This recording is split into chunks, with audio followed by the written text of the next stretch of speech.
यदि हम निरंतर अपने कार्य क्षेत्र में आगे बढ़ते रहें तो निश्चय मानिए एक दिन ऐसा समय जरूर आता है कि उस रास्ते पर चलते चलते हमें मंजिल की प्राप्ति हो ही जाती है। और आज एक ऐसा ही संजोग बना है राहु के नक्षत्र परिवर्तन के द्वारा।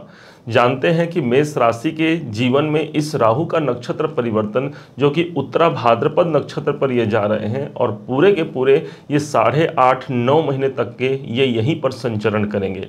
इस हिसाब से ये एक ऐसा नक्षत्र है जो शनि का नक्षत्र है और शनि और राहु को कहा गया है यथा शनि तथा राहु, अर्थात शनि के अनुरूप ही राहु हमको प्रमाण देते हैं। आज एक ऐसा समय चल रहा है जिस समय पर शनि भी वक्री चल रहे हैं और साथ ही साथ आज राहु देव जो कि शनि के नक्षत्र पर प्रवेश कर चुके हैं, इसका विशेष प्रभाव होगा मेष राशि के जीवन पर। आज इसी बात को हम उजागर करते हैं। आपने देखा होगा यहाँ हमने कोई भी चार्ट सिर्फ एक निर्माण किया है, ये पूरा ब्लैंक है, खाली है। आज एक लाइव प्रेडिक्शन आपके समक्ष देने जा रहे हैं जिसके माध्यम से स्वयं आप समझ पाएंगे कि वास्तव में होना क्या है, कैसे हमें एक रास्ता मिल सकता है जो हमें सफलता के शीर्ष मुकाम तक पहुंचा सकता है। क्या है ये रास्ता? ध्यान दीजिए आप कि यहाँ पर हमने 2 चार्ट बनाए हुए हैं और दोनों ही मेष राशि मेष लग्न के आधार पर यदि आप इसे देखेंगे तो ज़्यादा सटीकता आपको बैठेगी, अन्यथा आप इसे मेष राशि के अनुसार देख ही सकते हैं।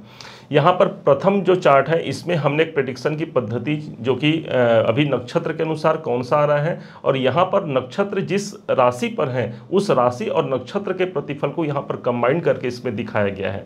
वास्तव में इसके संग ही अर्थात प्रथम जो हमारा चार्ट है इसके संग ही संलग्न होगा हमारा द्वितीय चार्ट। इसलिए स्वयं समझिएगा, स्वयं जानिएगा कि वास्तव में होना क्या है, कैसे इस गोचर से सर्वश्रेष्ठ परिणाम हम निकाल करके सफलता के उच्च मुकाम को प्राप्त कर सकते हैं।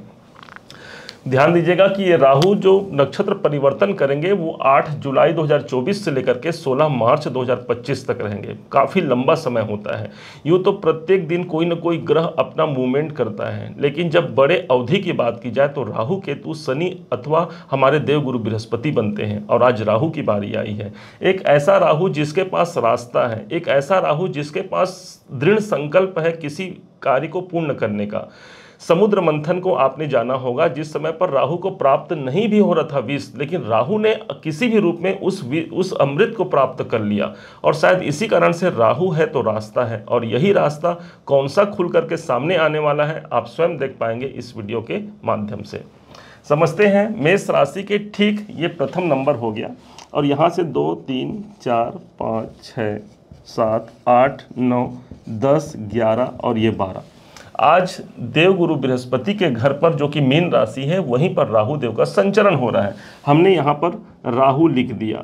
अब इसको ये समझिएगा कि एक राशि के अंतर्गत 3 नक्षत्र होते हैं। उस हिसाब से राहु को अभी तक राहु जो थे वो रेवती नक्षत्र पे थे, जाना तो चाहिए था उन्हें रेवती नक्षत्र से आगे अश्वनी नक्षत्र की ओर। चूंकि इनका साइकिल उल्टा चलता है, ये उल्टे गति से चलते हैं, इसलिए रेवती नक्षत्र के बाद इन्होंने प्रवेश किया उत्तरा भाद्रपद नक्षत्र में। आप ऐसा समझिएगा ये एक घर है, इसमें 3 और घर बने हुए हैं, ये ऐसा, जिसके हिसाब से एक प्रथम घर, द्वितीय घर, तीसरा घर, तो एक घर के अंदर 3 घर, जिसमें से राहु ने एक घर तो कंप्लीट कर लिया जो कि रेवती नक्षत्र के अंतर्गत आता है। अब उत्तरा भाद्रपद नक्षत्र का वो परिणाम देंगे।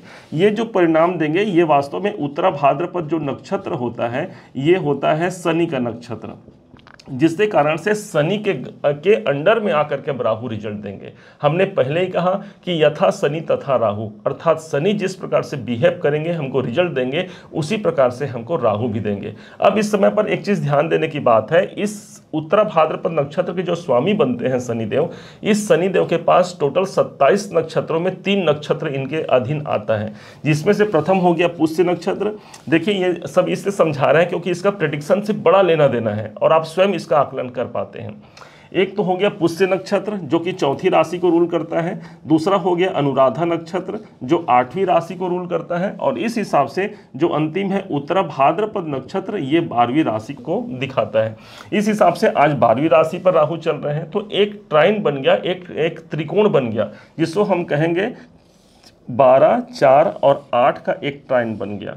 इसके हिसाब से हमको जो इस दौरान जो सर्वाधिक महत्वपूर्ण जो रिजल्ट प्राप्त होंगे वो 12वें भाव के तो होंगे ही होंगे, साथ ही साथ हमको चतुर्थ और अष्टम भाव के भी रिजल्ट यहाँ पर प्राप्त होते हुए दिखेंगे। समझिएगा। अब 12वां भाव यहां पर एक्टिवेट हो रहा है, जहां पर शनि के द्वारा, शनि हमारा कर्म है और राहु है उसमें बढ़ोतरी। तो जो लोग मेडिटेशन करते हैं, ध्यान करते हैं, या जो लोग मोक्ष की यात्रा में सम्मिलित हैं, या जो ईश्वर तत्व को प्राप्त करना चाहते हैं, ईश्वर के प्रति जिनकी आस्था प्रबल है, उनको परिणाम की प्राप्ति है। ईश्वर से जुड़ने के लिए इससे अच्छा गोचर नहीं हो सकता, क्योंकि 12वां भाव हमारे मोक्ष को प्रदर्शित करता है। अब इस समय पर चौथा भाव भी यहाँ पर एक्टिवेट हो रहा है, जिसके कारण से 12वां और चौथा भाव एक्टिवेशन के कारण यदि आप अपने स्थान में परिवर्तन करना चाहते हैं, कहीं दूर जा करके आप बसना चाहते हैं, या फिर आप विदेशों में रहते हैं, दोनों ही दृष्टिकोण से ये गोचर आपका सपोर्ट कर सकता है। अब यही स्थान प्रॉपर्टी का है और 12वां घर हमारे व्यय का होता है, तो हो सकता है यदि आप प्रॉपर्टी बेचना चाहते हैं तो इस 8.5 महीने के दरमियान वो योग बनता है जहां पर मैं अपनी प्रॉपर्टी को अपने अनुसार मूल्य पर उसे मैं बेच सकता हूं। अब यहां पर 8वां भाव भी प्रभावी हुआ, क्योंकि ये जो ट्राइन बना उसके अंतर्गत 8वां भाव होता है हमारे ऑकल्ट साइंस का, गुप्त ज्ञान विज्ञान का। तो जो लोग इस फील्ड में काम करते हैं उनके लिए राहु का संचरण एक बेहतर संचरण होगा। जो लोग ज्योतिष आध्यात्म के प्रति रुचि है या वो संबंधी काम करते हैं उनके लिए एक अच्छा हो गया। जो लोग रिसर्चर हैं, अपने क्षेत्र में रिसर्च के माध्यम से आगे बढ़ते हैं, उनके लिए समय अच्छा हो गया। अब विशेष तौर पर इस समय को सबसे बेहतर बनाने का साथ ही साथ आपको उपाय देते चलते हैं। चूंकि 8वां और 12वां भाव यहां पर प्रदर्शित होता है, तो 8वां भाव होता है गुप्त कार्य का। तो इस समय पर जो सबसे महत्वपूर्ण होगा, आपको अपनी बातों को गुप्त रखना होगा।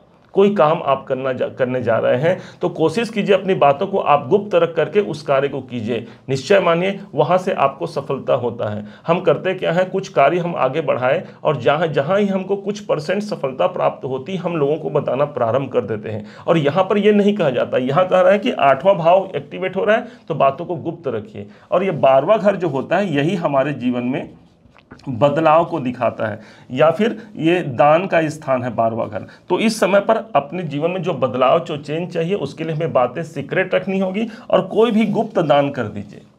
गुप्त दान ऐसा होना चाहिए कि आपने इस हाथ को दिया तो इस हाथ को पता न चले, ये आपका गुप्त दान हो गया। निश्चय मानिए इसके माध्यम से हम एक अच्छा लाभ, एक अच्छा प्रॉफिट ले सकते हैं।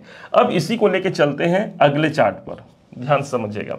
अब यहाँ हो क्या रहा है कि एक नंबर हमने मेष राशि का बनाया, तो 1 2 3 4 5 6 7 8 9 10 11 12 लिख दिया। अब देवगुरु बृहस्पति आज गोचर के अनुसार 12 नंबर की राशि पर चल रहे हैं, मतलब कि मेष राशि से ठीक ये गुरु लिख दिया था, यहाँ राहु आ गए। अब ये ठीक 12वें भाव पर राहु देव चल रहे हैं। इस हिसाब से देखा जाए तो राहु अभी शनि के नक्षत्र पे हैं, तो शनि का परिणाम देंगे। ज्योतिष के अनुसार माना जाता है कि जब कोई ग्रह अपना रिजल्ट देता है तो वो नक्षत्रों के अधीन होकर के रिजल्ट देता है। उस हिसाब से शनि आज कहाँ है, तो शनि आपके ठीक बैठे हैं एकादश भाव पर, जो कि आपके इनकम के मालिक ही बनते हैं। और साथ ही साथ इनके पास एक और घर है, वो है 10वां घर भी। तो दसम और एकादश भाव दोनों को यहाँ पर रूल कर रहे हैं शनिदेव। इस हिसाब से राहु के पास जो राहु का प्रेडिक्शन होगा इस टाइम पीरियड पर, वो आपको मिला 10, 11 और 12 का, क्योंकि 10वें भाव के स्वामी शनिदेव हैं, 11वें के शनिदेव हैं और राहु 12वें भाव पर बैठे हुए हैं। चूंकि यहाँ पर राहु देव शनि का प्रतिफल देंगे, तो शनि आपके इनकम के मालिक हैं, इसलिए इस समय पर कोई बड़े लाभ के अवसर बनना निश्चित है।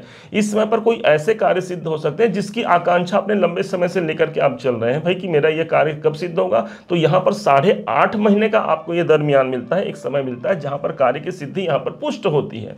दूसरे तरफ से देखा जाए तो शनि अभी वक्री स्थिति पर चल रहे हैं, और वक्री स्थिति पर होने के कारण ये एक भाव पीछे का परिणाम भी दे रहे हैं, अर्थात आपके कैरियर भाव का परिणाम दे रहे हैं। और राहु भी यहाँ पर नक्षत्र के माध्यम से आपके कैरियर को ही बढ़ावा दे रहा है, इसलिए कैरियर में कुछ अच्छे संयोग यहां पर निर्धारित हो सकते हैं। ध्यान हमें कहां रखना होगा, ध्यान रखना होगा राहु जहां पर विद्यमान है 12वें घर पर। 12वां घर होता है हमारे खर्चे का, हमारे हानि का, या फिर चिकित्सालय संबंधी व्यय का। अब देखा जाए तो सितंबर 2023 से, या मुझे तो एकदम एग्जैक्ट डेट याद नहीं आ रहा है, सितंबर 2023 के आसपास से राहु बैठे हैं आपके 12वें भाव पर, जो कि खर्चे का भाव है। तो आप देखेंगे कि इस टाइम से अब तक कोई ना कोई बात को लेकर के हमारे इनकम से ज्यादा हमारे खर्चे हो सकते हैं, या फिर जहां से हमको लाभ मिलने वाला है वहां से लाभ में हमको विलंब की स्थिति बन सकती है। लेकिन अब क्या होना है, यही राहु शनि के माध्यम से, तो हमको मिला 10 11 12 कॉम्बिनेशन बनाइए, तो 10 हो गया हमारा कैरियर, 11 हो गया इनकम। इसलिए हमारे काम में, धंधे में हमें विशेष इनकम की प्राप्ति होती है। आप चेंज करना चाहते हैं, 12वां भाव एक्टिवेट तो है ही। जब भी 10 और 12 का कॉम्बिनेशन मिलता है तो 10वां भाव आपके कैरियर का, 12वां भाव है दूरी का। तो कहीं दूर जाकर के आप कोई कार्य करना चाहते हैं, अपने कार्य को यदि शिफ्ट करना चाहते हैं विदेशों तक में, तो आपके लिए एक अनुकूल समय यहां पर स्थापित होता है। 12वां भाव हमने पहले ही बताया कि बदलाव का होता है, 10वां भाव कैरियर का, इसलिए कैरियर में बदलाव इस समय पर 8.5 महीने में सबसे ज्यादा यहां पर प्रभावी सिद्ध होगा। क्योंकि यहां पर 10 11 आ रहा है, तो 10 हमारा कैरियर है, 11 उसमें इनकम या उसमें बढ़ोतरी। तो जो लोग नेम फेम चाहते हैं, कैरियर में बढ़ोतरी चाहते हैं, उनको ध्यान रखना होगा। हालांकि 12वां भाव एक्टिवेट होने से कहीं ना कहीं हमारे खर्चों की अधिकता यहां बन सकता है। साथ ही साथ एक ऐसा समय भी आ सकता है जिस समय पर हम अपने द्वार, अपने कारण या फिर अपने फैमिली के कारण हम चिकित्सालय के द्वार पर पहुंच सकते हैं। तो इसके लिए हमने रेमेडी बताया है कि गुप्त दान करना है। दूसरा, 12वां घर जो होता है वो जेल यात्रा का होता है। 12वां घर होता है जो वो हॉस्पिटल का होता है। तो इस स्थान पर जहां पर हॉस्पिटल है, जहां पर चिकित्सालय पर जो रोगी हैं या जो घर पर जो रोगी हैं, कहीं स्थान आपको दिख जाए, उनको कोई दान करना, उनका कोई हेल्प करना, वस्त्र, कपड़े या फिर आप फल इत्यादि किसी भी माध्यम से उनका आप मदद करते हैं, तो निश्चय मानिए ये राहु का ट्रांजिट आपको बहुत स्पेशल एक रिजल्ट ला सकता है, कैरियर में ग्रोथ, और साथ ही साथ एक अच्छे बदलाव का अवसर लेकर के राहु आपके लिए आया हुआ है।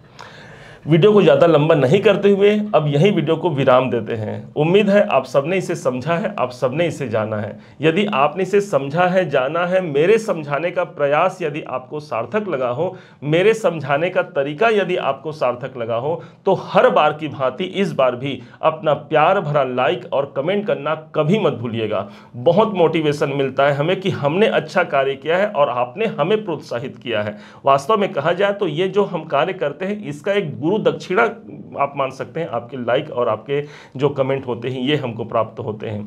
यदि अभी तक आपने चैनल को सब्सक्राइब नहीं किया है, सब्सक्राइब भी जरूर कीजिएगा। पुनः एक बार फिर आप सभी का दिवस बहुत मंगलमय हो, इन्हीं शुभकामनाओं के साथ। जय श्री राम।